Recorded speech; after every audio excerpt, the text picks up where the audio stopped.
আসসালামু আলাইকুম। Hello everyone, welcome to Jannatul's cooking world. আজকে আমি আপনাদের সাথে শেয়ার করব কাঁকরোলের একটি মজাদার রেসিপি। ভাত কিংবা রুটি দিয়ে কাঁকরোলের এই তরকারি একেবারে অনবদ্য লাগে। একবার এভাবে বাড়িতে বানিয়ে দেখুন, দারুণ জমে যাবে।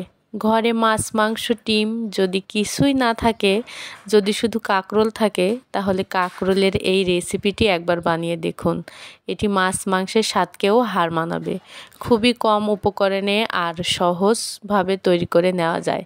আশা করছি ভিডিওটি না টেনে পুরোটা দেখবেন এবং আপনাদের কাছে খুবই ভালো লাগবে। তাহলে চলুন রেসিপি শুরু করা যাক। আমি এখানে কাঁকরোল নিয়েছি 500 গ্রামের মতো, একদম ফ্রেশ সবুজ তকতকে কাঁকরোল, একদম ফ্রেশ। এক কথায় বলা যায় যে একদম কচি কাঁকরোল, যেটা বিচি কিন্তু খুব একটা শক্ত হয়নি ভিতরে। তো ভালোভাবে আমি ছুরির সাহায্যে কেটে নিব, গোল গোল চাকা চাকা করে। তো আপনারা দেখলেই বুঝতে পারবেন আমি কিভাবে কেটে নিচ্ছি। খানিকটা মোটা করে কেটে নিতে হবে। তো আমি খানিকটা মোটা করে কেটে নিয়েছি, এই যে দেখুন এই সাইজ করে। তো কাঁকরোলটা কাটাকুটি শেষ, ধুয়ে নিয়েছি, ধুয়ে পানি ঝরিয়ে নিয়েছি। এবার চুলায় আমি একটা পাতিল বসিয়ে দিয়েছি, অর্থাৎ কড়াই। তার মধ্যে দিয়ে দিয়েছি 4 টেবিল চামচ পরিমাণ সরিষার তেল, আর দিয়ে দিলাম 1 চামচ হলুদ।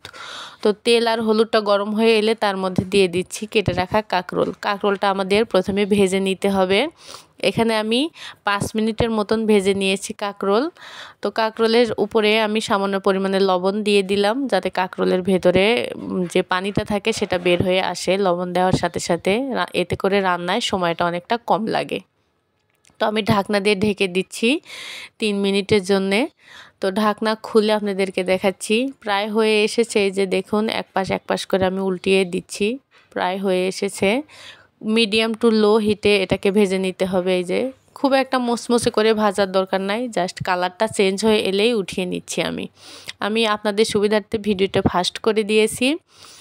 তো এই পর্যায়ে আমি কড়াইটা পরিষ্কার করে নিয়ে আবারও 4 টেবিলের একটু বেশি পরিমাণে অয়েল দিয়ে দিচ্ছি, অর্থাৎ 5 টেবিল চামচ পরিমাণ অয়েল, সরিষার তেল। এই রান্নাটি অবশ্যই সরিষার তেলে করার চেষ্টা করবেন, এতে করে স্বাদ ঘ্রাণ দুটাই অনেক ভালো লাগবে।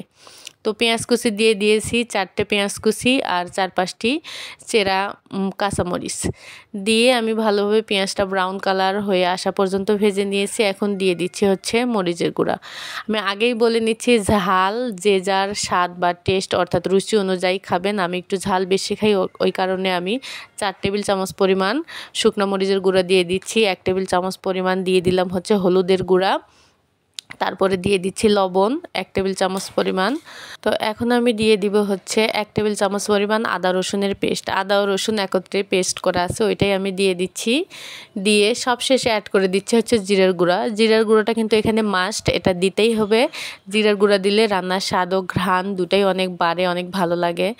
আপনারা এখানে চেষ্টা করবেন মৌরি দেওয়ার। আমার হাতের কাছে মৌরি ছিল না, ওই কারণে আমি দিতে পারিনি। মৌরি দিলে এর স্বাদটা অনেক বেড়ে যায়। তো এরপরে আমি সামান্য একটু পানি দিলাম, দিয়ে মশলাটা কষানো পর্যন্ত অপেক্ষা করব। এখানে আমি 5 মিনিট ধরে কষিয়ে নিয়েছি, বা তার একটু বেশিও হতে পারে।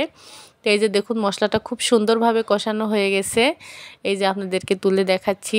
তো এই পর্যায়ে ভেজে রাখা কাঁকরোলগুলো আমি এখন দিয়ে দিচ্ছি।